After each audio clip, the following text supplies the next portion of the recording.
जी बिस्मिल्लाह करते हैं। एक ये वाला क्वेश्चन रेक्टिफिकेशन ऑफ एरर और कैश फ्लो का मिक्स है, और दूसरा क्वेश्चन भी रेक्टिफिकेशन ऑफ एरर। और तो सिंपल सी बात है, जो चीज हमने रेक्टिफाई करनी है उसको रेक्टिफाई करके हल करेंगे। ठीक है, क्वेश्चन है कि XYZ लिमिटेड ने ड्राफ्ट बैलेंस शीट बनाई। अब पता है बैलेंस शीट पुराना नाम होता था स्टेटमेंट ऑफ फाइनेंशियल पोजीशन का। दिसंबर 2014 चीजें यहां से सीखनी है हमने कि रेक्टिफिकेशन ऑफ एरर का सवाल कैसे डील करना है। एसेट्स आपके पास लीज होल्ड लैंड गिवन है, उसकी कॉस्ट और उसकी अक्यूमुलेटेड डेप्रिसिएशन या अमोर्टाइजेशन एक ही बात है। अच्छा बात ये है लैंड की डेप्रिसिएशन क्यों गिवन है? जब लैंड लीज पे होती है तो उसकी डेप्रिसिएशन हो सकती है, और अगर लीज पे ना हो तो फिर डेप्रिसिएशन उसकी एक होता है free hold land. Free hold का मतलब होता है वो लीज पे ना हो। बिल्डिंग और उसकी अक्यूमुलेटेड डेप्रिसिएशन, मशीनरी और उसकी accumulated depreciation. Long term deposit, stock, account receivable उसने खुद ही बता दिया नेट है, cash and bank. Capital accumulated profit जो कि क्या होता है retained earning, long term loan, trade payable, income tax payable और अक्रूड इंटरेस्ट। आई कैप आपके बहुत सारे कॉन्सेप्ट चेक करता है कि इसको सवाल पढ़ना आता है या नहीं आता, ये कॉन्सेप्ट है बस। अब देखिए उसने किस दिन का ये डाटा दे दिया 2014। Profit before tax and income tax 275, ये हमारे पास है प्रॉफिट बिफोर टैक्स, और ये हमारे पास आ गया इनकम टैक्स। फिर उसने हमें डाटा दे दिया दिसंबर 2013 का। ओपनिंग है या क्लोजिंग है? ओपनिंग है, क्योंकि ऊपर वाला डाटा था 2014 का और ये 2013 का।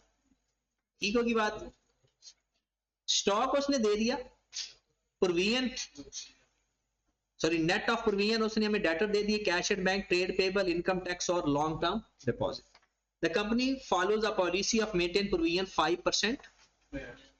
अच्छा ये 5% का ताल्लुक उन लोगों के लिए है जो ग्रॉस डेटर्स लेते हैं।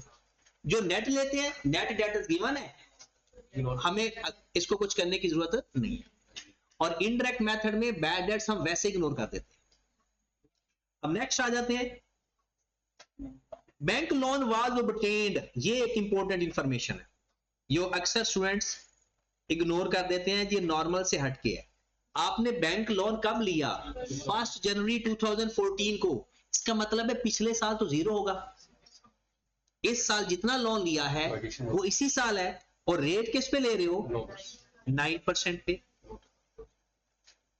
ठीक होगी बात।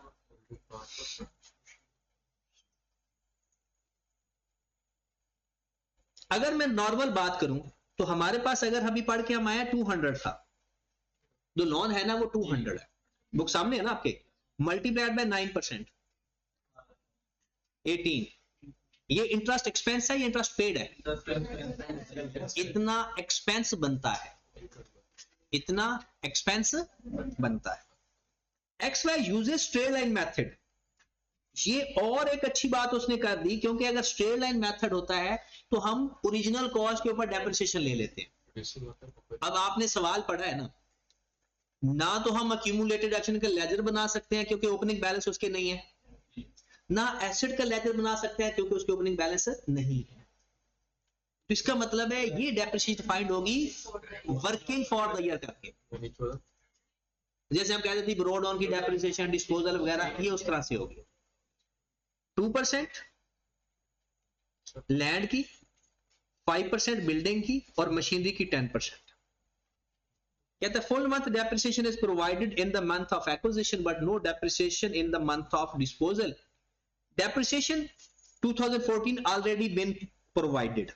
डेप्रिसिएशन फाइंड करके जहां प्लस माइनस होनी थी हो चुकी है, मतलब एक्सपेंस में भी जा चुकी है और अक्यूमुलेटेड डेप्रिसिएशन में ऐड भी हो चुकी है। On review of the CFO, अब सीएफओ ने रिव्यू किया और ये चीजें डिस्कवर की। ये हैं दोनों error,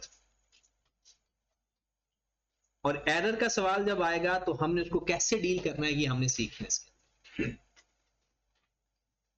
A machine with list price 50 million was purchased on 1/1/24.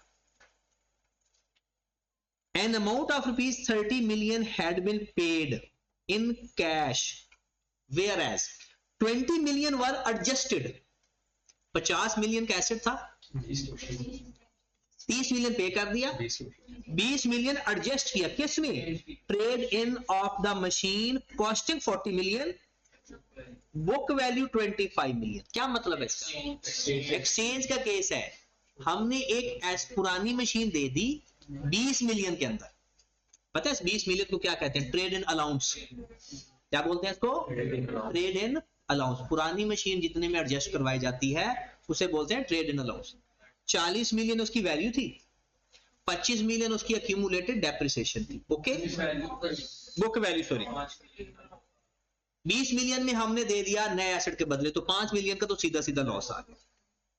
Okay हो गया? उसने आगे क्या कहता है? The transaction was recorded. अब ये इस केस की, एक्सचेंज केस की वो ट्रांजैक्शन रिकॉर्ड कर रहा है, by debiting the plant and machinery account by 30 million, net amount paid to the supplier. कहता उसने एक एंट्री पास कर दी, plant debit, cash credit 30 million. हालांकि इसकी तो प्रॉपर एक्सचेंज की एंट्री पास होती है, उसने सिर्फ एक एंट्री पास करके जान छुड़ा दी, और कोई एंट्री पास हम क्या करेंगे? रॉन्ग और करेक्ट एंट्री पास करके रेक्टिफाइंग एंट्री पास करेंगे। फिर उसकी एडजस्टमेंट, उसका जो इफेक्ट आएगा प्रॉफिट में जाएगा, तो प्रॉफिट में एडजस्ट करेंगे। एसेट्स को एसेट्स, जहां जहां एडजस्टमेंट होनी है वहां वहां एडजस्ट करते हैं। एक गलती ये होगी, पहले इसको ठीक करते हैं। एक एंट्री मैं पास कर देता हूं जो उसने एंट्री पास की, ठीक है? करेक्ट एंट्री आप पास करो एक्सचेंज की, रॉन्ग एंट्री मैं पास करता हूं, और रेक्टिफाइंग मिलके करते हैं।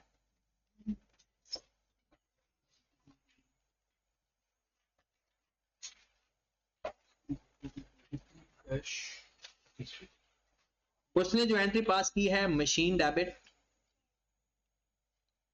या आप ना बोलो ये मेरी एंट्री 30 मिलियन,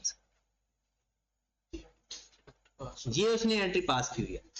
आप ना सही एंट्री कौन सी पास होनी थी वो जरा पास करें। एक्सचेंज के केस की जो एंट्री होती है नॉर्मल, वही एंट्री पास करें।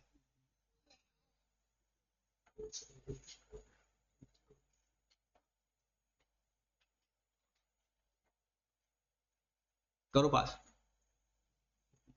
एक्सचेंज के केस की एंट्री जो थी नॉर्मल हो गई। बुक नहीं है, मोबाइल पे निकालें, ये यहां से देख लेते हैं, मैं क्वेश्चन दिखा देता हूँ।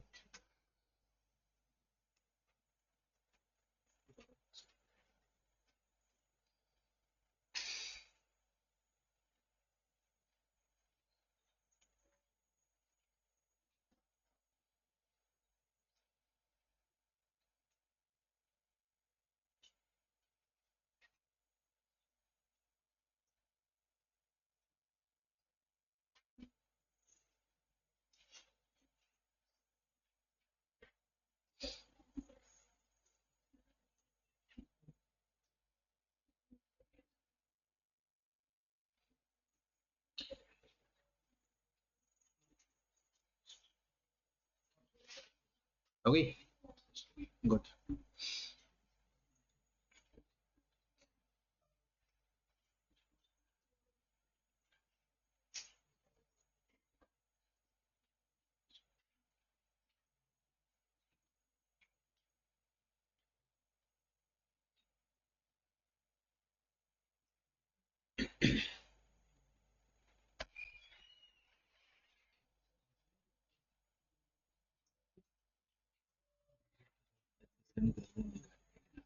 वैसे वो नीचे ड्रॉ में एक तो ड्रॉ का लॉक करो, ठीक है? ड्रॉ में ना वो पैसे ठीक है ना, वो वॉलेट में पड़ेगा। चाबी है ही नहीं। हाँ, ऊपर वाले ड्रॉ में, ठीक है?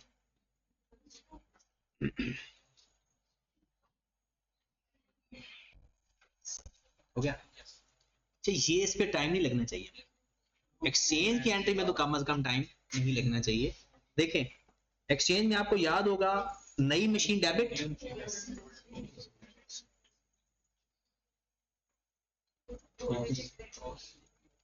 उसकी कॉस्ट से 50, अक्यूमुलेटेड डेप्रिसिएशन डेबिट 15 से, ओल्ड मशीन 40 से, और कैश भी दे रहे हो, जो डिफरेंस आएगा वो ना समझ लगे तो पूछ लो, और पूछना भी नहीं है और समझना भी नहीं है तो फिर आप जीनियस हो। फिर आप पता नहीं किस बात पर भरोसा रखते हो कि पेपर में पता नहीं कोई जिन आएगा, फरिश्ते भी आ सकते हैं, वैसे फिर हालात भी होने चाहिए फरिश्ते आकर मदद करें जी। अब इसको रेक्टिफाई करें, करो जरा रेक्टिफाई। रेक्टिफाई करना तो मेरे ख्याल में इससे आसान मेथड कोई नहीं हो सकता। मशीन को 50 से डेबिट करना था, 30 से किया हुआ है, 20 से मजीद डेबिट कर देते हैं। अक्यूमुलेटेड डेप्रिसिएशन 15 मिलियन से डेबिट करना था, उसने तो कुछ भी नहीं किया हुआ। और एसओपीएल ओल्ड मशीन को 40 से क्रेडिट करना था, नहीं किया, और कैश ओके है, ठीक होगी बात। अब रेक्टिफाइंग एंट्री पास होगी। अब डेप्रिसिएशन का इफेक्ट भी तो आना है। दोबारा रेक्टिफिकेशन ऑफ एरर का सबसे इंपॉर्टेंट ट्रिक बताने लगा हूं दोबारा। मेथड देखना कौन सा, अगर है ना WDV मेथड, आप ऐसा करें सारे एसेट्स और अक्यूमुलेटेड डेप्रिसिएशन को नेट कर लें। नेट करने का तरीका, अक्यूमुलेटेड डेप्रिसिएशन को सेम समझना जैसे एसेट है। अगर वो डेबिट हो रहा है तो इसका मतलब है पीपीई डेबिट हो रहा है, डेप्रिसिएशन के पॉइंट ऑफ व्यू से। अगर क्रेडिट हो रहा है तो इसका मतलब है पीपीई क्रेडिट। बट अगर स्ट्रेट लाइन है तो अक्यूमुलेटेड डेप्रिसिएशन को छोड़ो, फिर देख लो बस एसेट्स। आपका मशीन और ओल्ड मशीन, सिर्फ एसेट की वैल्यू देखो, बताओ डेप्रिसिएशन चार्ज हो रही है या रिवर्स हो रही है? डेप्रिसिएशन चार्ज हो रही है या रिवर्स? नेट करोगे तो रिवर्स हो रही है। अगर सादा अल्फाज में बताऊं तो 20 की चार्ज हो रही है और 40 की रिवर्स हो रही है। जो कि एसेट डेबिट हो रहा है तो डेप्रिसिएशन चार्ज, क्रेडिट हो रहा है तो डेप्रिसिएशन। अगर ये WDV मेथड होता है ना तो 35 डेबिट हो रहा, 40 क्रेडिट हो रहा, क्योंकि सिर्फ रेक्टिफिकेशन ऑफ एरर के पर्पस के लिए ये बात सोचनी होती है। बात समझ रहे हो? अब तो हमने सिर्फ देखनी कॉस्ट है, तो नेट करना चाहते हो तो नेट कितना आ गया? 20 से क्रेडिट, 20 से क्रेडिट, रेट है 10%, इसका भी 10% ले लो तो 2, इसका 10% ले लो तो 4, 2 से चार्ज, 4 से रिवर्स, तो नेट करके 2 से रिवर्स कर देते। तो डेप्रिसिएशन की रिवर्सल की एंट्री क्या पास होगी भला? Accumulated depreciation debit, depreciation credit, कितनी अमाउंट से?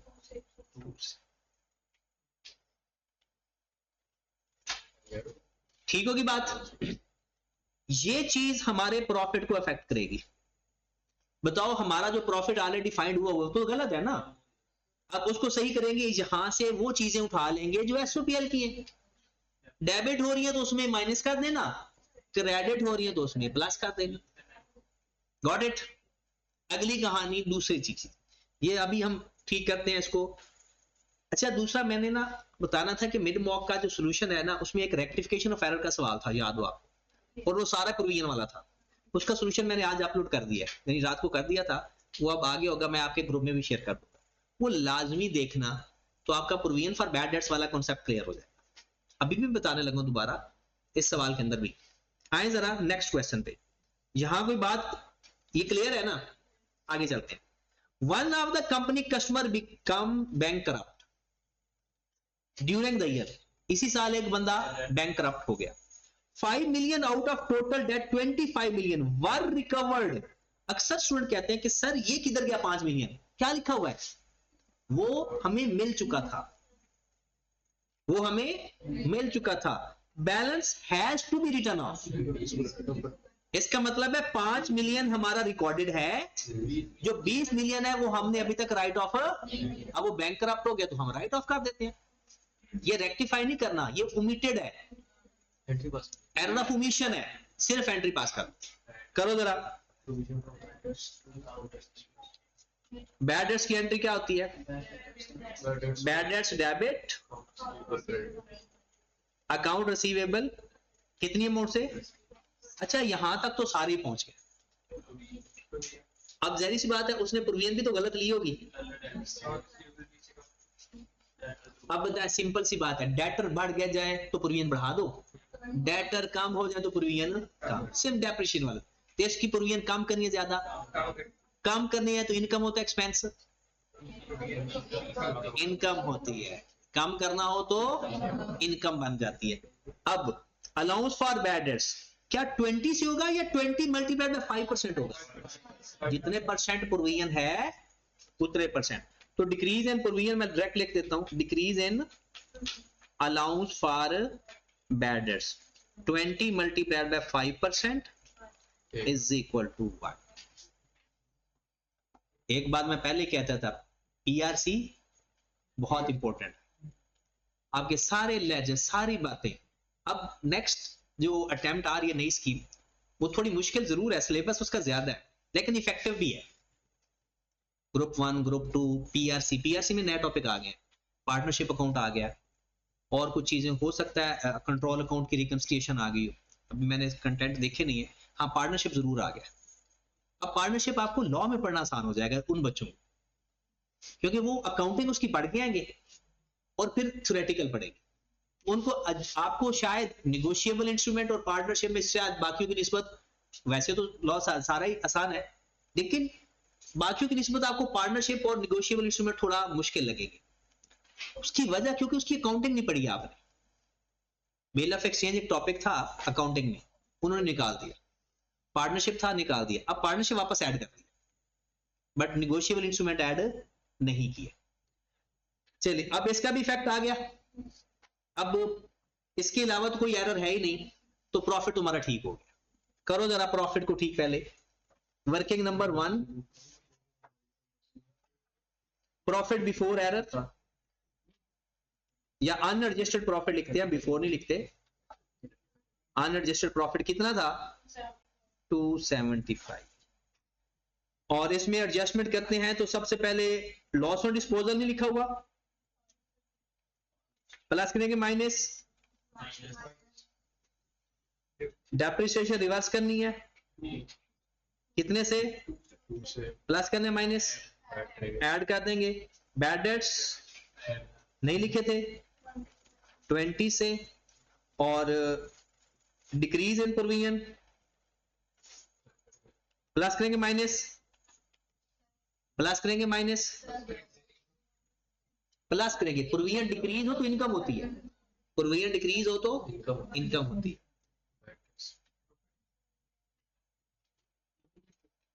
करेक्टेड प्रॉफिट,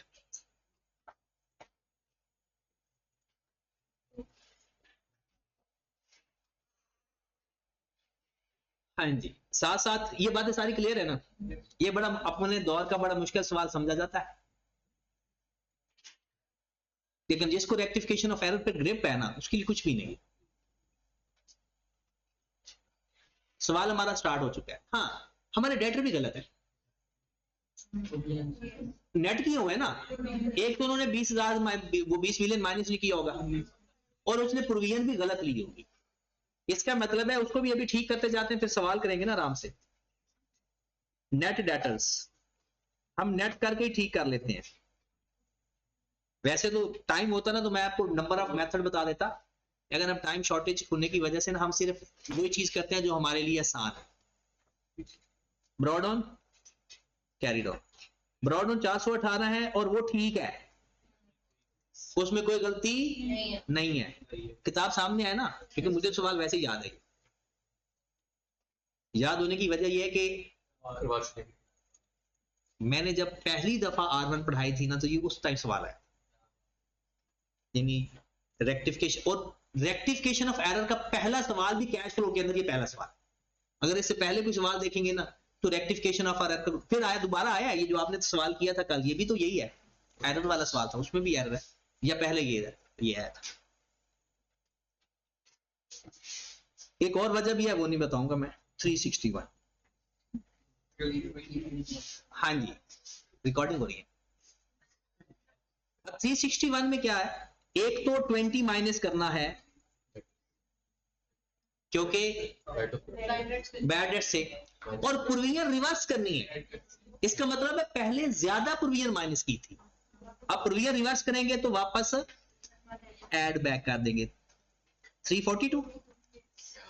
तो ये हमारे डेटर्स है। ओके होगी बात। ब्रॉडन को क्यों नहीं छेड़ा, क्योंकि ब्रॉडन में मसला फॉर द ईयर गलती थी, हमने उसको ठीक कर, बाकी चीजें ऑलमोस्ट ठीक है। अच्छा, एक और काम करते जाते हैं, डेप्रिसिएशन फॉर द ईयर हम लेजर तो बनाकर फाइंड नहीं कर सकते क्योंकि ओपनिंग बैलेंस है नहीं, ना क्यूमुलेटेड डेप्रिसिएशन पे ओपनिंग बैलेंस है, ना यानी पीपीई के ओपनिंग बैलेंस है। तो डेप्रिसिएशन फिर आएगी वर्किंग के साथ, और है भी स्ट्रेट लाइन मेथड, कॉस्ट के ऊपर है। Depreciation for the year find करके फिर सवाल हल करते हैं।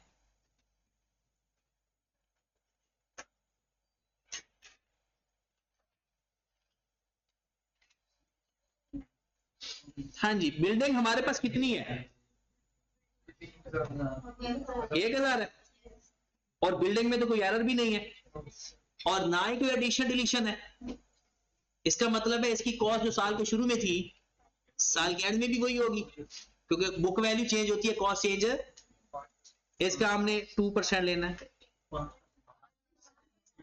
सॉरी लैंड को लेना, पहले लैंड को लेना। लैंड कितनी है 250 मल्टीप्लाइड बाय 2%, 5 आ जाएगा। फिर है बिल्डिंग 1000 मल्टीप्लाइड बाय 5%,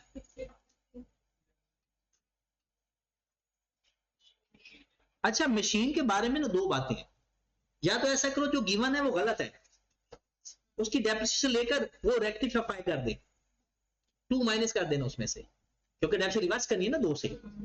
या ऐसा करो मशीन ठीक कर लो, मशीन है 1750, उसमें 20 प्लस कर दो, 40 माइनस करके फिर इसका 10% ले लो।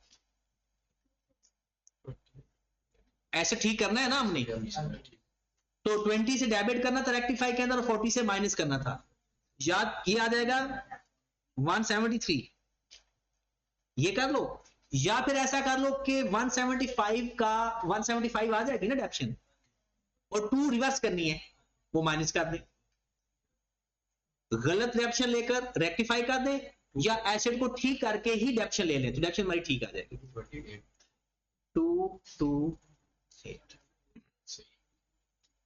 अब हमारे सारा प्रोसीजर यानी रेक्टिफिकेशन वाला काम हो गया, अब हमने सिर्फ सवाल करना। इसमें ये नई चीजें थी, बट वो जो लियाकत एंटरप्राइज वाला सवाल है ना, वो ज्यादा अच्छा है इससे। अच्छा नहीं है जो कल दिया था करने के लिए। प्रॉफिट बिफोर टैक्स वर्किंग का रेफरेंस देंगे। अच्छा, पेपर में ना ये लिखना ही भी होता है कि working number 1, working number 2, adjustment.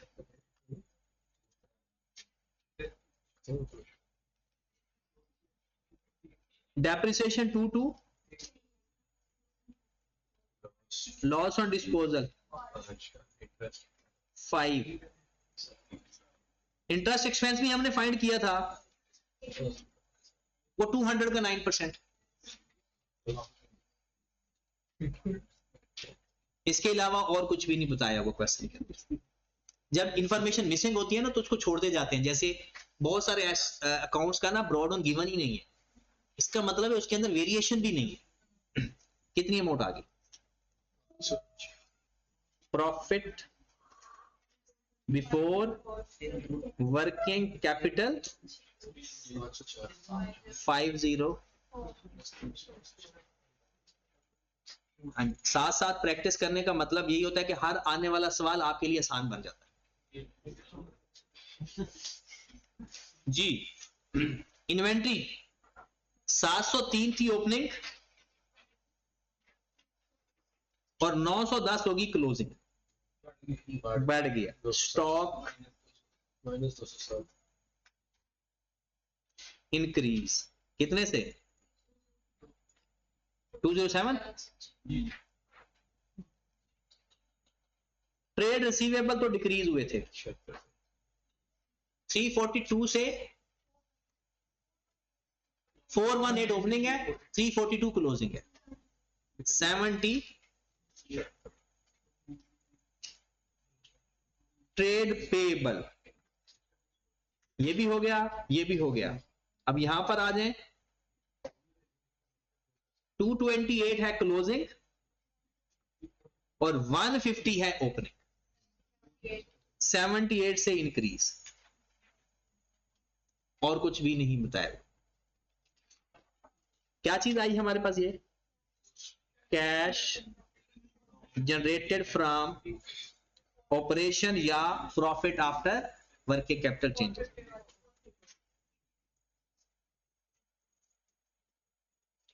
अब इसमें क्या लिखना है? Interest paid, tax paid,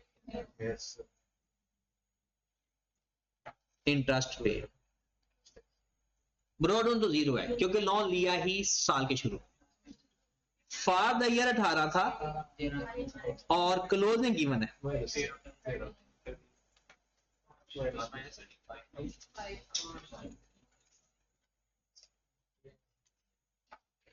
tax paid broad on है 80 फॉर द ईयर, वो एडिशनल इंफॉर्मेशन बताया हुआ 30 माइनस क्लोजिंग कितना है?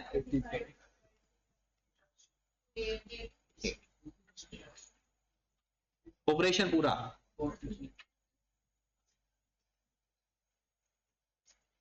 Net cash flow from operating activity 430।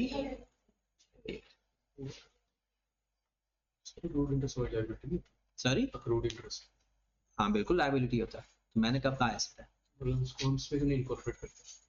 तो वो वर्क यानी ऑपरेटिंग एक्टिविटी नहीं होता, ये बेसिकली फाइनेंसिंग एक्टिविटी। तो बताए तो हुए हैं, कितनी दफा लिखवाऊं? वर्किंग कैपिटल के अंदर क्या क्या चीज नहीं लेते, मैंने पूरी एक लिस्ट बता दी है, लगाम पैसे ले लें, ठीक है। उसके बाद इन्वेस्टिंग एक्टिविटी।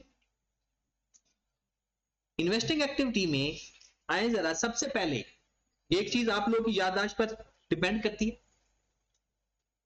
एक बात मैंने बताई थी ड्यूरिंग लेक्चर, जब भी दो एसेट्स आपस में एक्सचेंज हो रहे हैं, लेजर के अंदर जो एसेट आ रहा है डेबिट करेंगे और जो जा रहा है वो क्रेडिट करेंगे। अगर बुक वैल्यू पे है तो बुक वैल्यू पे आएगा, और अगर कॉस्ट पे तो कॉस्ट पे आएगा। लेकिन कैश फ्लो के बारे में मैंने क्या बताया था? एक मिनट, कैश फ्लो स्टेटमेंट में इन एसेट्स का, एक्सचेंज वाले एसेट्स का क्या करें, दोबारा बताने लगा हूं। लेजर में पूरी पूरी अमाउंट आएगी नॉर्मल तरीके से, लेकिन कैश फ्लो स्टेटमेंट के अंदर मैंने एक बात बताई थी इन स्पेशल की लिए, सिर्फ कैश ट्रांजैक्शन लिखनी है। सिर्फ अगर कैश पे कर रहे हो तो आउटफ्लो, अगर कैश रिसीव कर रहे हो तो इनफ्लो, और पूरे क्वेश्चन के अंदर सिर्फ एसेट्स की एक्सचेंज हुई है, इसके अलावा कुछ नहीं हुआ। तो इन्वेस्टिंग एक्टिविटी तो हमारी आ गई cash paid for exchange, cash paid on exchange of PP. कितने का पे किया था भला? और आपकी इन्वेस्टिंग एक्टिविटी खत्म, क्योंकि डिस्पोजल भी नहीं बताया, डिस्पोजल भी इसके अंदर था और एडिशन भी इसके अंदर था। अगर इसके अलावा हमें ब्रॉड ऑन गिवन होते, हम लेजर बनाकर चेक जरूर करते, ब्रॉड ऑन तो है ही नहीं और ना ही ये फर्स्ट ईयर है, ठीक होगी बात। एक लॉन्ग टर्म डिपॉजिट गिवन है, लेकिन वो ओपनिंग भी 70 है, क्लोजिंग भी 70, उसमें चेंज ही नहीं है, तो हमारी इन्वेस्टिंग एक्टिविटी खत्म। फाइनेंसिंग एक्टिविटी, लेकिन आपने कोई प्रॉपर लिखनी है तो सारी बातें हैं, cash flow from financing activity, net cash flow from. अच्छा, फाइनेंसिंग एक्टिविटी में कैपिटल और अक्यूमुलेटेड प्रॉफिट के ब्रॉड और नहीं गिवन, तो हम लेजर नहीं बना पाते, ना कोई और एडिशनल इंफॉर्मेशन है। इसका मतलब है कोई वेरिएशन, सिर्फ लोन हिस्सा लिया है, ये उसने बताया है। लोन का मतलब क्या है कि broad on zero, loan raise है सीधा सीधा, और फाइनेंसिंग एक्टिविटी बस इतनी ही है। इसका मतलब ये सवाल कैश फ्लो का कम और रेक्टिफिकेशन ऑफ एरर का ज्यादा। फिर भी ये भी ना लिखते, हम यही समझते कि पिछले साल भी यही था, इस साल भी यही। अब हमारा आ गया net increase in cash and cash equivalent, A plus B plus C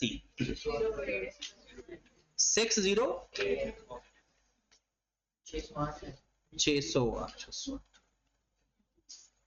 add opening cash and cash equivalent